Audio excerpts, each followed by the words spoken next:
L'histoire de Gédéon. Dans le livre des Juges, dans l'Ancien Testament, nous pouvons lire l'histoire d'un pauvre fermier appelé Gédéon. L'ange a dit à Gédéon que Dieu l'avait choisi pour frapper Madian. Un jour, Gédéon battait du froment, et il essayait de le mettre à l'abri des voleurs de Madian. Il savait qu'il volerait tout ce qu'il trouverait. Gédéon était entouré d'ennemis qui n'hésiteraient pas à l'attaquer s'il voyait quelque chose qu'il voulait. Soudainement, Gédéon a vu l'ange de l'Éternel qui se tenait sous un térébinthe. L'ange lui a dit « L'Éternel est avec toi, vaillant héros. » Gédéon a répondu « Ah, mon Seigneur, si l'Éternel est avec nous, pourquoi toutes ces choses nous sont-elles arrivées? Et où sont tous ces prodiges que nos pères nous racontent? » L'ange a ensuite dit à Gédéon que Dieu l'avait choisi pour frapper Madian. Gédéon pouvait à peine le croire. Il était un rien du tout. Il venait d'une famille pauvre et il était le plus petit de tous. Gédéon avait besoin que Dieu lui donne un signe. L'ange lui a donc dit ce qu'il devait faire pour recevoir son signe.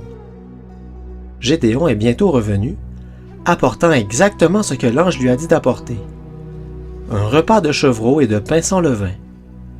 Il l'a posé sur le rocher, comme l'ange le lui a dit, et il a reçu son signe. L'ange a touché l'offrande avec l'extrémité de son bâton, et un feu s'est élevé du rocher et a consumé la viande et les pains. Puis tout à coup, l'ange a disparu. Le temps a passé, et Gédéon s'est rendu compte que Dieu l'avait vraiment choisi pour se battre contre Madian. Gédéon a continué à suivre les directives de Dieu à la lettre, et Dieu a continué à lui donner des signes pour lui montrer qu'il était avec lui. Bientôt, Gédéon avait une immense armée qui le suivait. Dieu l'avait certainement béni et l'avait préparé pour une grande bataille et pour une grande victoire. Mais les choses n'allaient pas se passer exactement comme Gédéon se l'imaginait. Tu vois, Dieu veut que les gens comprennent à quel point il est réellement puissant. Si l'armée de Gédéon était trop nombreuse, les gens allaient penser qu'ils avaient gagné la bataille par leur propre mérite, sans l'aide de Dieu. Ainsi, Dieu a décidé de prendre cette immense armée et de la rendre petite. Il savait qu'il pouvait faire confiance à Gédéon, qu'il ferait exactement ce qu'il lui dirait de faire. Il lui a donc dit de demander à tous les soldats s'ils avaient peur. Ceux qui ont dit oui sont retournés à la maison. Ceux qui n'avaient pas peur sont restés. L'armée de Gédéon a rapidement diminué de 32 000 soldats à seulement 10 000 soldats. Dieu n'avait toutefois pas encore fini. Ensuite, Dieu a dit à Gédéon de faire descendre toute son armée vers l'eau pour boire. Gédéon surveillait les soldats alors qu'ils étanchaient leur soif. Presque chacun d'entre eux s'est mis à genoux pour boire, tandis que seulement un petit nombre d'hommes ont porté l'eau à leur bouche avec leurs mains pour boire. Gédéon a séparé l'armée en deux groupes. Ceux qui s'étaient mis à genoux devaient retourner au camp, alors que ceux qui avaient bu l'eau en la portant à la bouche avec leurs mains allaient rester pour se battre. Il ne restait que 300 hommes dans l'armée de Gédéon.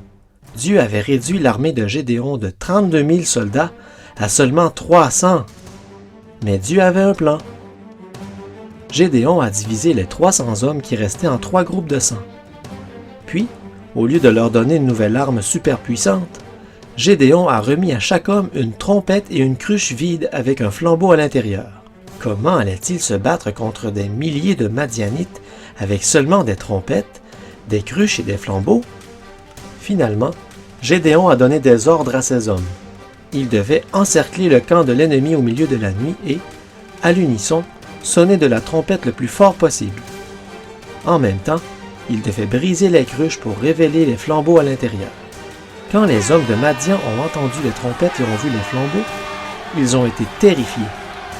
Des milliers et des milliers d'hommes de Madian apeurés ont fui aussi vite que possible. Ils étaient convaincus d'avoir perdu la bataille. Israël s'est rassemblé autour de Gédéon, et ils ont battu les hommes de Madian qui prenaient la fuite. Encore une fois, Dieu a montré combien il est puissant, et il l'a fait avec seulement 300 soldats et un chef fidèle.